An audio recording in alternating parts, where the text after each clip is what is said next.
be back on the microphone. Yes! Woo! Welcome to the Riding the Bench Eagles podcast. If you haven't been here before, I am Asif Badi. We talk about the birds and everything about the Philadelphia Eagles here on the show. This episode is going to be about AJ Brown and the fact that he called in on WIP and answered any questions regarding Philadelphia Eagles from the 2023 season, from our 10-1 to 11-7 collapse, right? And any of you who listened to that interview, I don't know what you felt about the interview, but I'll say this to start off. I can appreciate AJ Brown calling the station that's been critical of him and his teammates and this organization and trying to clear the air live, right? Like, it is as real as it gets to be upfront, man to man, albeit on telephone and not necessarily live, but you get we get the point. He's addressing it live and trying to clear the air and clear his name and answer any questions that they've had regarding his status with Philly, regarding him and the teammate, regarding the locker room, regarding Jalen Hurts. It was good to see, because I think that's a rarity nowadays where people are not willing to put their name on something and stand for what they believe in with all the negative backlash that can happen in today's social media. So kudos to AJ Brown in that sense. I know I appreciate it, and I'm sure every Eagle fan appreciates it. The other thing that I appreciated from this interview was AJ Brown, I felt, was consistent in what he said here and what he's had said throughout the year. He never blamed coaching. He never blamed, other players. He's always said that the player's execution is what caused the downfall. He never blamed Sirianni. He never blamed the OC, never blamed the DC. He always said player execution is what it came down to, and we didn't execute. And again, I can appreciate that. I can appreciate the fact that he said, you know what, it's on us. We're the players. We got to go out there and make the plays. And that's the reason we didn't win football games, because 10-1, none of this was an issue because we went out there and made enough plays to win games. And then after San Francisco, it fell apart from there and they couldn't recover. Again, we could appreciate this because he said this all year and he hasn't wavered from it. He also talked about his status in Philadelphia and whether or not he wants to be here. AJ Brown wants to be in Philadelphia, and that is a very, very good thing to hear. Now, there have been other channels and a lot of people who have discussed the idea of trading AJ Brown for draft picks, trading him to Denver for Patrick Surtain, which is something that, listen, if Patrick Surtain's on the table, I may entertain it, but that's a whole nother discussion for another day. But the fact of the matter is, it doesn't seem like AJ Brown and Philadelphia right now in this instance look to be separating. He wants to be here. He loves the team. He loves the city. They love him. We love him. And we want him to come back once again and have another really, really productive year for Philadelphia, as he is the reason why this offense can be as explosive as it is. And it's not no knock on Devontae Smith or Dallas Goedert, but when you have a transformer like AJ Brown on the outside, who might just be, at least according to a lot of numbers this past year, the best receiver against man, you got to keep him. Especially when you have a quarterback right now who, at least in his physical tools, is not necessarily the most gifted, like a Josh Allen, like a Mahomes, like a Stafford, in terms of his arm talent. He needs all the help he can get at this point in his career as a young quarterback. And having AJ Brown as a one-on-one demon on the outside, you know, I'd feel very comfortable throwing to him too. So it's nice to see and nice to hear that he wants to be in Philadelphia. I'm not going to necessarily react to all the quotes that he had in his interview, but I'm going to react to some of the reactions that people had from his interview. And there's a lot of people who talk about him and say that he was being a little, a little whiny. Why are you complaining? You're one of the best receivers in football. You felt the nerve to call the radio station, the media who was critical of you. Well, listen, everyone, takes on criticism a little differently than others. And in this new age of media and this new age of athlete, I don't blame AJ Brown for feeling the need to defend himself and defend his teammates and defend what just happened this past year, because there's been a lot of criticism with this football team, and rightfully so, because it was a disaster in 23. And it was a disaster the way that they handled the season down the stretch. Nobody denies that, not even the players. But this idea that now we're going to call into, whether or not AJ Brown's priorities are right, whether he complains about the targets, whether he complains about, the criticism and that he needs to grow thicker skin. Hell, people are comparing him to Terrell Owens. And I'll just say this. If AJ Brown, as a locker room presence, is considered to be Terrell Owens, well, then you know what? I got a full head of hair, an afro. I'm skinnier than a freaking pencil. And I am, and I'm a millionaire. All those things are not true, by the way, if you couldn't tell.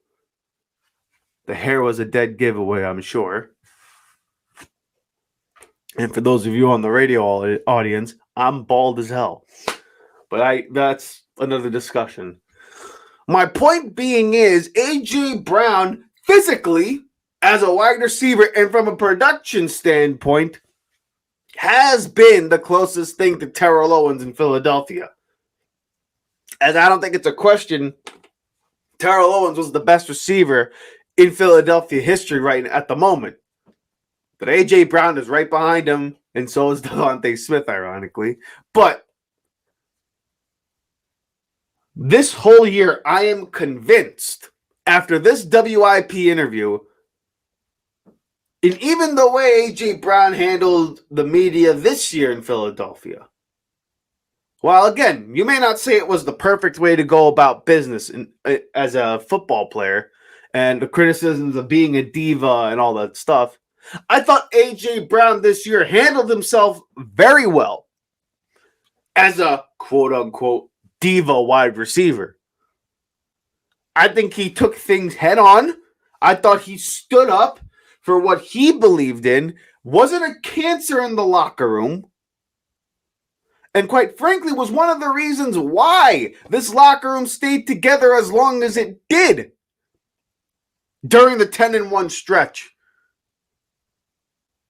And it actually wasn't until they couldn't find a way to get him the football that this team started losing football games. Because people want to talk about, the trend is that Big Dom wasn't on the sidelines, and that's why we lost our composure. Or you could just look at it from a football perspective and say, you know what? We didn't get the ball to number 11. Simple as that. If you look at his numbers, after his 6-game stretch of 125 plus yards a game, the best in NFL history. After that stretch, teams keyed in on him. We couldn't find a way to get him the ball, and we started to lose football games too. And the offense started to plummet in production. So, for all of those who say the guy's a cancer and that all he does is care about targets, well, you know what? He didn't necessarily say that. He just knows, hey, right now, we're one of the reasons we're winning football games is because of AJ Brown. And if And if that means getting him the football and, like he said, being the fire starter to get this team back on track, that's what he's going to do. And quite frankly, I don't blame him. And for anybody who does blame him, I would just say go watch the Philadelphia Eagles once again and look and see. When they don't get him the ball, does their offense look better or does it look worse? I'll tell you what, I'll save you the trouble. It looks a hell of a lot worse than it did. So anyone calling him Terrell Owens, anyone comparing him for his on-the-field presence and in the locker room, I would say take a step back from the locker room perspective because he was one of the reasons why this team stuck together. He's one of the team's leaders, and rightfully so, because not only is he a big-time game performer, but you know what? Just as a wide receiver and just as a human being, I think this is as mature as AJ Brown or as any wide receiver has been in comparison to a Terrell Owens. I think the guy's been carrying himself very, very well. So radio shows or big national football shows like Dan Cilio, who I actually like, by the way. I listened to him. I think he's actually very insightful in regards to Philadelphia. Whether or not you agree with him is a whole different thing. But calling him whiny, saying he's literally crying or that they need to trade him, I disagree with the guy on that perspective because he's one of the bright spots. He's one of the better reasons why we're in the Super Bowl window that Philadelphia Eagles fans believe we are in. And considering the fact that the NFC is so weak, you got to keep AJ Brown. And you got to find ways to get him the football. And hopefully a guy like Kellen Moore will come in, be creative, find different ways to get him and Devontae Smith involved in the game, and get Jalen Hurts to play good football once again. And so I appreciated what AJ Brown said on WIP. I'm glad he cleared the air. And I'm not going to sit here and talk about how, AJ Brown came in and just beat the crap out of WIP. No. They have a job to do too. They got the reports from somewhere. Whether or not it was true, they got it from somewhere, and they're just reacting to it, and they make their own spin on it. It is what it is. That's the nature of media. But you know what? Kudos to AJ Brown. Going on the air, clearing things up, answering those questions, and now hopefully now we could move forward into the 24 season. Because I want to do that more than anybody else.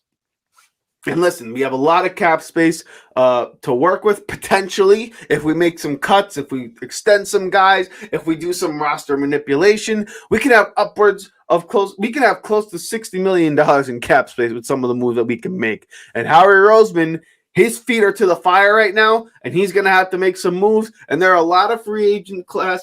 There's a lot of guys in free agency who can sign immediately to make a big impact that can change the complexion of this team and bring this defense to a respectable level and also bring some depth to the offensive side of the ball and get us back on track to being an NFC contender for the Super Bowl. And we'll talk about that as the season continues forward. But that was my reaction to AJ Brown's WIP interview. Let me know what you think in the comment section below. I'm really, really excited for this year coming up because now I feel like we can put this thing behind us and we can move forward for the next part of the NFL season. As free agency is about to start, the signing period is about to begin, we can move forward and hopefully get this team back on track to capturing a Lombardi trophy.